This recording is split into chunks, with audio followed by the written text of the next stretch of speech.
भरसक प्रयास होता है दरबार में आगंतुक भक्तों का सेवा सम्मान में कोई कमी न हो, ये मेरे अंदर ध्यान होता है।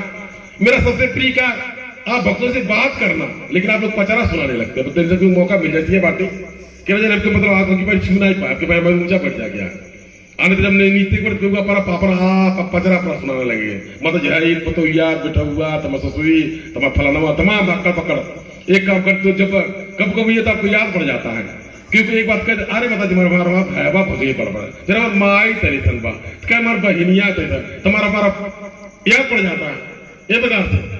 लेकिन अगर आप सुने, अगर मेरा बतियाना मेरा सबसे प्रिय का आप सुने, मेरा समझाया जाएगा। एक पश्चात आप भक्तों को आप भक्त ग्रहण कराना बहुत अच्छा लगता है। आप भक्त जी का भंडारा बनता है, मेरा ध्यान दिया जाता है। बाबू से द्वारा कहा गया जहां जहां किसी का ध्यान नहीं पता मेरा वहां पर ध्यान पहुंचता है, यानी एक एक विषय वस्तु पर ध्यान पहुंचता है। आपका ध्यान वहां नहीं पहुंच पाएगा, आपका सोच वहां नहीं पहुंच पाएगा। जो भगत आते हैं मेरा उनकी आवश्यकता को समझने का प्रयत्न किया जाता है, यानी भक्तों से इतना प्रेम इतना प्रत अपनापन सा लगता है। ऐसा मुझे नहीं लगता कि आप मेरे परिवार के नहीं हैं या मैं आपके परिवार के नहीं हूं, ऐसा मुझे कभी नहीं लगता। ऐसा नहीं कि आप अपने नहीं हैं, आप क्या जानते हैं आपकी मर्जी। आपका एक कार्य पूरा नहीं हुआ, आपने झटके से तोड़ दिया, एक कच्चा विश्वास का धागा तोड़ दिया, आप दूर हो गए, आपको मोह नहीं लगा। क्योंकि मेरे मन में आता है आप भगतजन अपने मन को पत्थर रख लेते हैं। इतना प्रेम इतना मोह इतना ममता मेरे द्वारा भक्तों से किया जाता है, किंतु आप एक झटके में आप एक स्वार्थ पूर्ति नहीं हुआ, आप दरबार से दूर हो जाते हैं, वंचित हो जाते हैं, दूर हो जाते हैं। तो फिर जगदम्बा ने मुझे क्या प्रदान किया? सचमुच में आप भक्तों को प्रदान कर दिया, धर्म को दे दिया, धर्म को ध्वज दे दिया, और जिसके माध्यम से आज आप भक्तों को समझाने बताने का मेरे द्वारा कार्य किया जाता है। यही मेरा कार्य है। ये प्रकार सबका कार्य अलग अलग है। लेबर दिन भर जाकर के दूध में मेरे शीत घाम बर्दाश्त करता है, इंजीनियर कुछ और कार्य करता है, कोई शरीर से श्रम करता है, कोई मन से मन श्रम करता है। हमारा कार्य सबके विचार के लिए है, यानी मेरा कार्य सबके प्रति विचार करना, सबके विषय में विचार करना। आप भगत अपनी अर्जी लगाते हैं, आपकी अर्जी पर विचार करना मेरा कार्य है, यानी सबके विषय में सोचना, सबके विषय में विचार। भैया ही बहुत बड़ा दिक्कत है, मेरा चुपचाप पैसा आ जाता है, चुपचाप पैसा आ जाता है। ये तो बच्चा आप भक्तों के प्रश्न उत्तर मेरे मन में आते हैं, आपकी समस्या समाधान मेरे मन में आते हैं, और तब तक मेरे मन में उलझा रहता है जब तक समाधान न हो जाए। आपकी बिटिया बेटवा की शादी हो गई, या फिर आपने बिटिया बेटवा की शादी रच रहे हैं, आप निमंत्रण दे दिए हैं, आप घर द्वार बनवा रहे हैं, आप दुखी परेशान हैं, आपका प्रश्न मुझको बारंबार मेरे मन में आता है।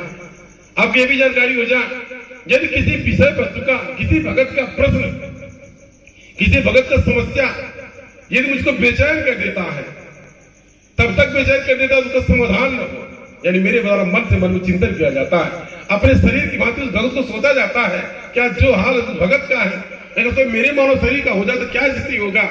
इस प्रकार से विचार किया जाता है, वही मन से मन में प्रश्न का उत्तर मिल जाता है, वैसा हमेशा महसूस किया जाता है। कभी कभी आधी रात को भैया जी के पास फोन आता है, फिर तबियत खराब बा, डॉक्टर को जवाब दे दे बाटे, या फिर लास्ट आ गई बा, भैया जी मुझसे बताते हैं, अर्जी लगाते हैं, मेरे ध्यान में इतना आया कि कुछ दिन रहे लेकिन वाले चलते, अभी कोई दिक्कत ना कर रहा है का। यानी मन में जो प्रश्न आता है मेरा जन कल्याण आता है, फिर पीछे से नहीं आता, जन कल्याण अपने लिए कुछ ऐसा नहीं करता है, अपने लिए कुछ नहीं आता, कुछ मांग लिया जाए, कुछ कर लिया जाए, ऐसा नहीं आता। यानी जन कल्याण के लिए जो भगत आए उसका कल्याण हो जाए, जो मांगे उसकी पूर्ति हो जाए, उसी मुझे आनंद की प्राप्ति है। यह अंतर हो गया हमारे और आप में, यही अंतर हो, यही सोच में अंतर हो गया। आप अपने व्यक्तिगत लिए सोचते हैं, मेरे द्वारा सबके लिए सोचा जाता है, सबके लिए विचार किया जाता है। आप क्या जानते हैं, क्या मानते हैं, क्या आपकी मर्जी है, ये आपका व्यक्तिगत मैटर है। कुल मिलाकर के भक्ति का पथ बड़ा दुर्लभ, बड़ा कठिन है। सब कुछ आसान है लेकिन भक्ति बड़ा कठिन, बड़ा दुर्लभ है। जब कहीं आपके भक्ति का विश्वास का परीक्षण हो जाता है, वही आप विचलित हो जाते हैं। आप विचलित न होइए, भटकिए न, आप न भटकिए, आप जगदम्बा के दया कृपा के भागीदार बनिए। आप आराधना विनती प्रार्थना कीजिए, जगदम्बा से सद्बुद्धि मांगिए, अपने बाल गोपाल घर परिवार के लिए सद्बुद्धि मांगिए, विद्या मांगिए। हे जगदम्बा, हे महामाया, मुझे बुद्धि दीजिए, विद्या दीजिए, बाल गोपाल का भविष्य उज्जवल कीजिए, और बाकी देना लेना आपकी मर्जी। यदि ऐसा आपके मन में आ गया तो आप सच्चे भगत हैं। इस प्रकार से बजवा दरबार में जगदम्बा की बड़ी कृपा है।